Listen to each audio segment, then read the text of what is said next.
Hello everyone. तो इस video में हम एक वन शॉट करने वाले हैं हाउस प्रॉपर्टी का। तो सबसे पहले हाउस प्रॉपर्टी जो है हमारी इनकम वो मतलब क्या होती है, ठीक है। तो इसमें दो टाइप का आता है, एक होता है लेट आउट, एक होता है सेल, ठीक है। सेल जब हम करते हैं, अगर हमारा बिजनेस ही है सेल करने का हाउस प्रॉपर्टी को, तो फिर वो हमारा पीजीबीपी में टैक्सेबल होगा, ठीक है। अगर हमारा बिजनेस नहीं है सेल करने का तो वो हमारा कैपिटल गेन में टैक्सेबल होगा, ठीक है। अगर हम हाउस प्रॉपर्टी को रेंट पे दे रहे हैं, ठीक है, तो अगर हमारा रेंट पे देने का बिजनेस है तो उस केस में क्या होगा, दो केसेस और निकल के आते हैं। एक होता है रेजिडेंशियल प्रॉपर्टी, एक होता है कमर्शियल प्रॉपर्टी। अगर हमारा बिजनेस है रेजिडेंशियल प्रॉपर्टी को रेंट पे देने का तो हाउस प्रॉपर्टी में जाएगा टैक्सेबल होके। अगर हमारा बिजनेस है कमर्शियल प्रॉपर्टी को रेंट पे देने का तो वो हमारा पीजीबीपी में जाएगा टैक्सेबल होने, ठीक है।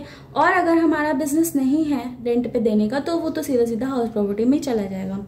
तो हमने क्या पढ़ा कि हाउस प्रॉपर्टी की इनकम क्या टैक्सेबल होती है, क्या नहीं होती, हाउस प्रॉपर्टी की इनकम में क्या क्या आता है, क्या नहीं आता, ठीक है। वो हमने ये जल्दी जल्दी देख लिया।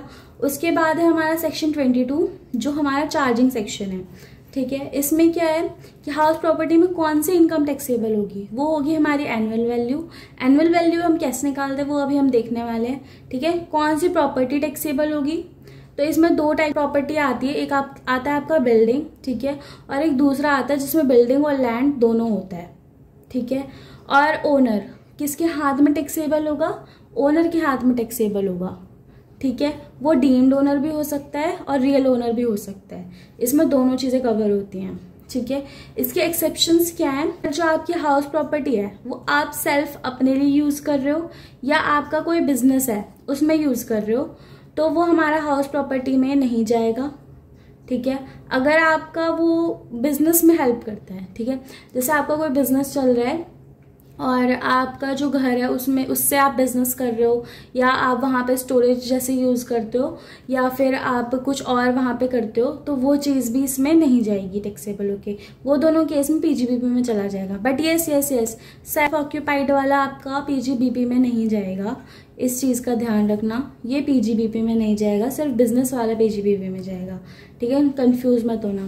थर्ड है हमारा कंपोजिट रेंट। कंपोजिट रेंट में क्या आता है, दो चीज़ें आती हैं, एक होता है इनसेपरेबल, एक होता है सेपरेबल, ठीक है। इनसेपरेबल मतलब जब आपको ऐसे नहीं बोलता कोई कि आप अगर कोई घर ले रहे हो तो उसके साथ आपको फंड भी मिलेगा, फुल्ली फर्निश्ड टाइप्स, तो या फिर कोई और चीज़ें जो होती हैं जो उसके साथ में जुड़ी हुई होती हैं बट आप उनको अलग अलग उसकी वैल्यू डिटरमाइन नहीं कर सकते हो, वो हमारा इनसेपरेबल में चला जाएगा।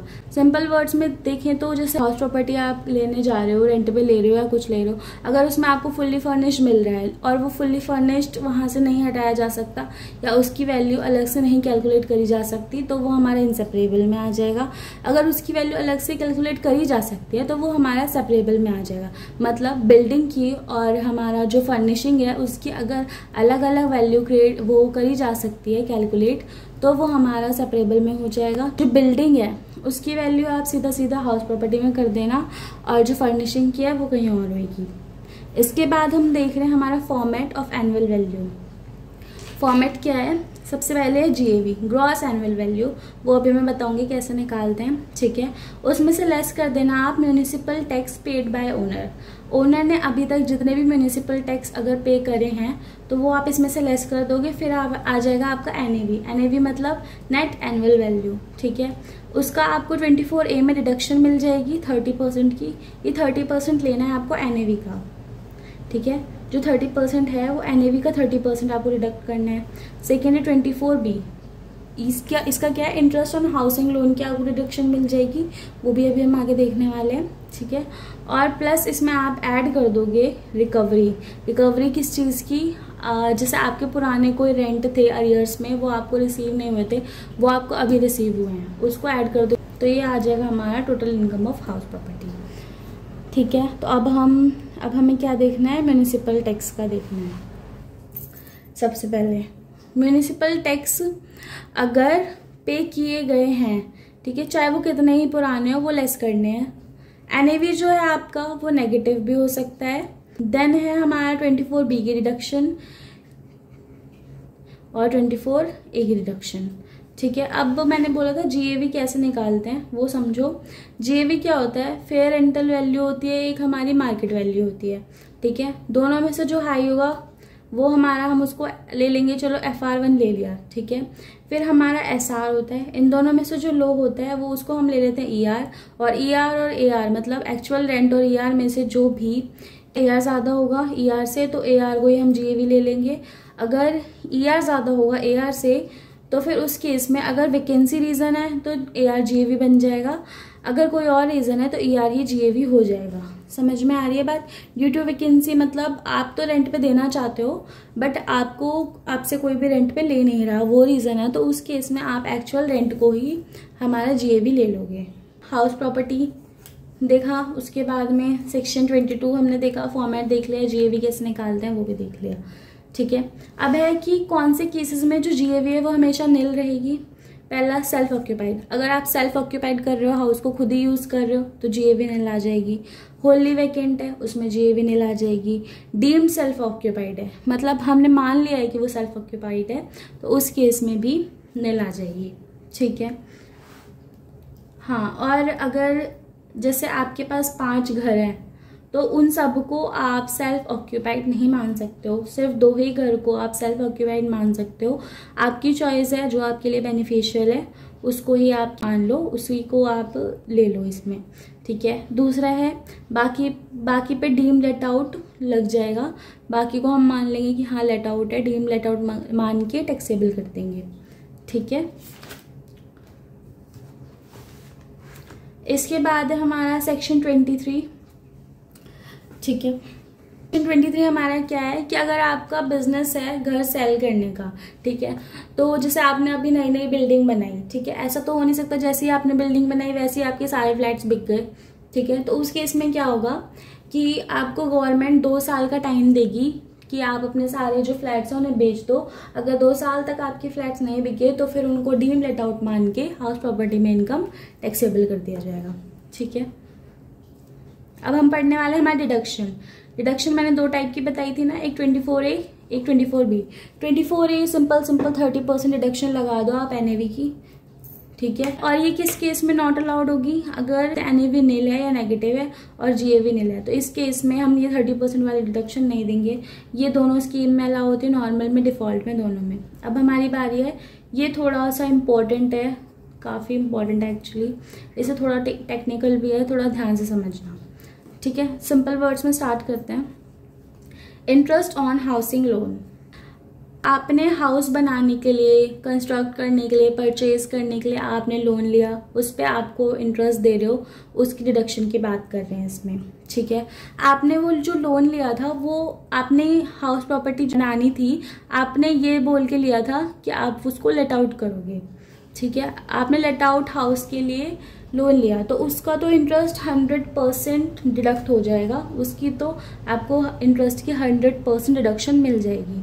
लेकिन अगर आपने लोन लिया है सेल्फ ऑक्यूपाइड हाउस के लिए मतलब खुद यूज़ करने के लिए तो उस केस में आपको मैक्स 30K की मिलेगी डिडक्शन, लेकिन वो डिडक्शन 2 लाख तक एक्सटेंड हो सकती है अगर आप ये तीनों कंडीशंस में खरे उतर रहे हो। तो आपने पहली कंडीशन क्या है, आपने लोन लिया है 1/4/1919 को या उसके बाद। दूसरा है आपने लोन लिया है सेल या परचेज करने के लिए। ठीक है, और तीसरा है आपका जो परचेज और कंस्ट्रक्शन है वो 5 साल से पहले पूरा हो गया है। अगर आप ये तीनों कंडीशन सेटिस्फाई कर दोगे तो आपका जो इंटरेस्ट ऑन लोन का डिडक्शन है वो 2 लाख तक पहुंच जाएगा, वरना आपको मैक्स 30K की ही डिडक्शन मिलेगी। और हाँ, इसमें क्या है, ये सिर्फ नॉर्मल स्कीम वालों के लिए है, डिफॉल्ट स्कीम वालों पे ये नहीं लगेगा, मतलब ये डिडक्शन नहीं मिलेगी उन्हें। 24A दोनों को मिलती है, 24B सिर्फ नॉर्मल स्कीम जिन्होंने ऑप्ट करी उन्हें मिलती है।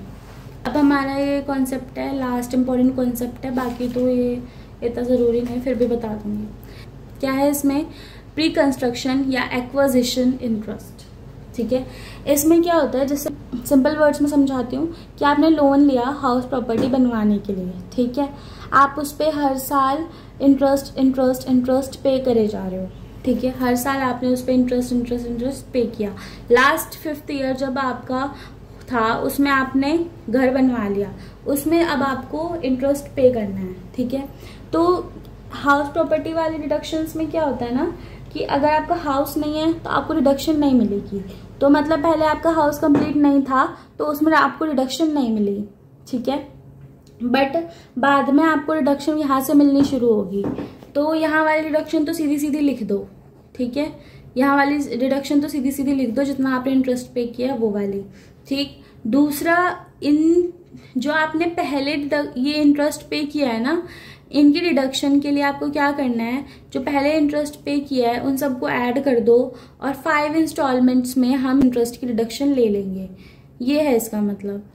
क्या करना है, सारे इंटरेस्ट को ऐड करो जो आपने पहले प्री कंस्ट्रक्शन पीरियड के में जो करा था उनको ऐड करो और डिवाइड बाय 5 कर दो, आपकी इंस्टॉलमेंट आ जाएगी पहली। इसको आप सिंपल ऐड कर दोगे इसमें, तो आपको जो इस ईयर में डिडक्शन मिलेगी वो आ जाएगा, ठीक है।